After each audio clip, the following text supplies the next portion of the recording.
Okay, let's use this equation, all right, where we're taking silver nitrate, adding some calcium chloride, and that produces silver chloride and calcium nitrate.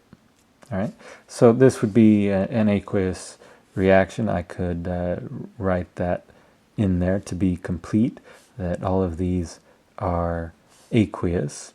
All right, actually, though the three of these will be aqueous, but the silver chloride is actually an insoluble compound. So I would write solid, S for solid, on that one. Okay. Now I have a chemical equation, but I need to balance this, make sure it obeys the law of conservation of mass. So I look at this and I say, okay, well here I have 2 nitrate ions. Okay. Over here I only have 1. Right? So I need to put a 2 in front of my silver nitrate so that the nitrates will be equal. Now I have 2 silver nitrate formula units, and that will produce 1 formula unit of the calcium nitrate. But that gives me 2 silver ions, and I need 2 silver ions over here, so I need to put a 2 in front of the silver chloride. And then that gives me 2 chloride ions, which I see over here, and I verify that the calcium is balanced. So now I have a balanced equation. All right, and let's use this equation to calculate how much of the silver chloride can we collect. Okay, let's say I start with 25.6 grams of the silver nitrate. Okay, and I want to know how much silver chloride, how many grams of silver chloride can I produce. Okay, so you'll remember the way we approach a problem like this. We have grams of one substance, we want grams of another substance, but before we can get to grams of that substance, we have to first go to moles, right? So we have that progression, grams of one substance to moles of that substance first. We convert it to moles.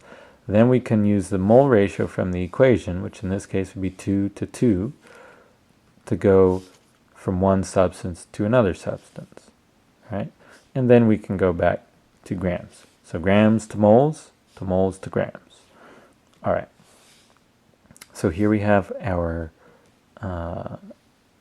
grams of that substance, and we need to convert that to moles.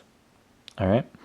So the way we're going to do that is we reference a periodic table, and the periodic table will give us the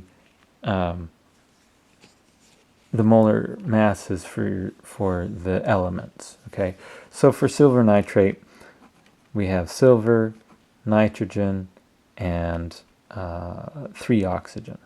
Okay, the silver is 107.9.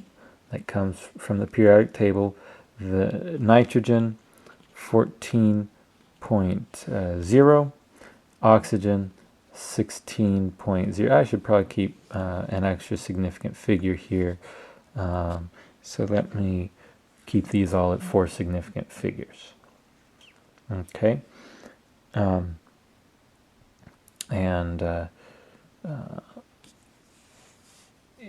So what I'm going to end up with, of course, this 3 oxygen, this will end up being 48. 16 times 3 is 48. And so if I add this all together, that's 69, is it? I suppose I should use a calculator here, but let's just go ahead and add this up. We have 8 and 15 and 4 is 19, and then we add that together, 169.91. Okay, this is the molar mass, grams per mole, for silver nitrate. Okay, that means there's 169.91. I'll just round it to, well, no, I won't. Okay, in general, we want to avoid excessive rounding. I mean, it really wouldn't make much of a difference, as long as the important thing, you don't want to use, you don't want to limit yourself, okay? So you keep at least one more significant figure than what you're starting with. I'm starting with 3 significant figures. Keep at least 4. I'll go ahead and throw the 5th one in there. It's not much more typing on the calculator anyway. All right, and we have 1 mole of silver nitrate. It weighs that many grams. All right. Now I put the grams on the bottom so that it will cancel, and I have moles of silver nitrate. So now I've done the first step. Now I use my mole ratio to get to the other substance.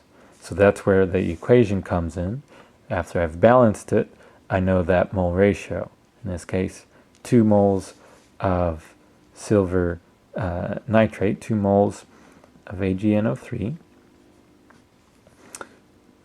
react to produce 2 moles of AgCl.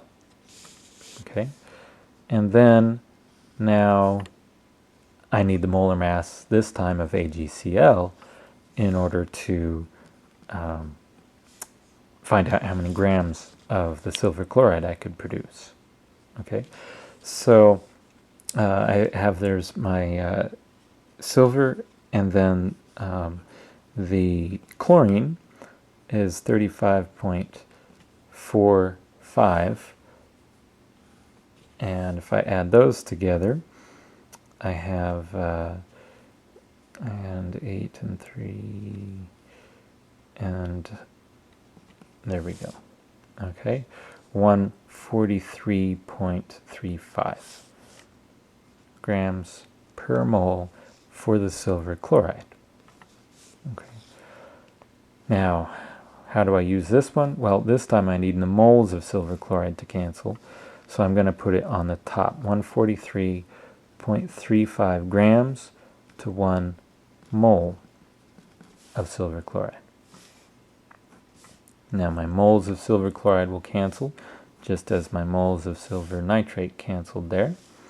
And now I'm ready to calculate my yield.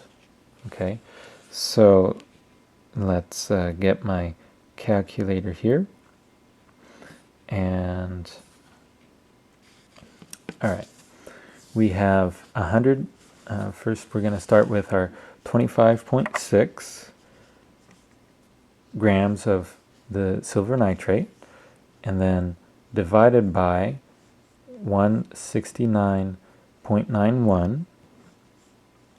Okay, and then I could do times 2 divided by 2, but those will cancel, and so I don't have to put that in there. I just multiply by my 143.35, and here is my result, 21.59, or rounded to 3 significant figures, 21.6, look at my units, grams of AgCl. All right, so what I have just calculated here, this is starting with 25.6 grams of silver nitrate. I should theoretically be able to produce 21.6 grams of AgCl. This is my theoretical yield. Okay, that theoretical because it's completely on paper. I didn't do anything in the lab, and therefore it's just completely theoretical. All right. Now, the actual yield would be something like if I actually measured out the 25.6 grams of silver nitrate and reacted it with the calcium chloride and collected, that's a key word, you'll see that in problems sometimes, collected so many grams of silver chloride, that would be an actual yield.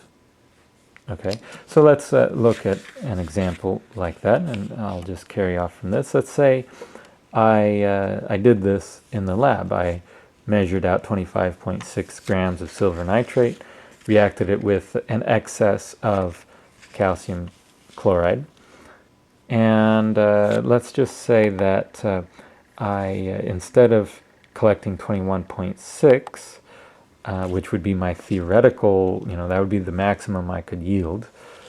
But let's say I actually collected, if I can write here, 18.4 grams. Okay, so this would be my actual yield. Okay, 18.4. Now, what would I, what percent yield would this be? All right, this is where you would take, the percent yield is equal to the actual divided by the theoretical and multiplied by 100%. Okay, that gives you the, it's what portion of the theoretical maximum is this that I actually collected. Right? So that's a simple calculation. Percent yield, I'll take my 18.4 grams, divide that into the theoretical yield of 21.6 grams, multiply by 100, and I get 18.4 divided by 21.6, 85.2, and actually this is where, when we rounded this off, and now we do this calculation, we're rounding this one off, and we're increasing our rounding errors at every step of the calculation. Every time we round this, and then we're using a rounded number, we're increasing our rounding errors. And if we multiplied this by 100, that'd be 85.2%. Okay? I'm just going to assume that for the time being that our rounding errors aren't sufficient to alter this number. But we can look at that later. Okay. In general, though, you don't want to round before your final answer. So if this were your final answer, that would be okay to round that. But in calculating another result based on this one, I'd want to carry out at least another digit on that. Okay. But this would go by an 85.2% yield. Okay. If I collected 18.4 grams, this is my theoretical yield. The actual divided by the theoretical gives me that percent yield. Okay?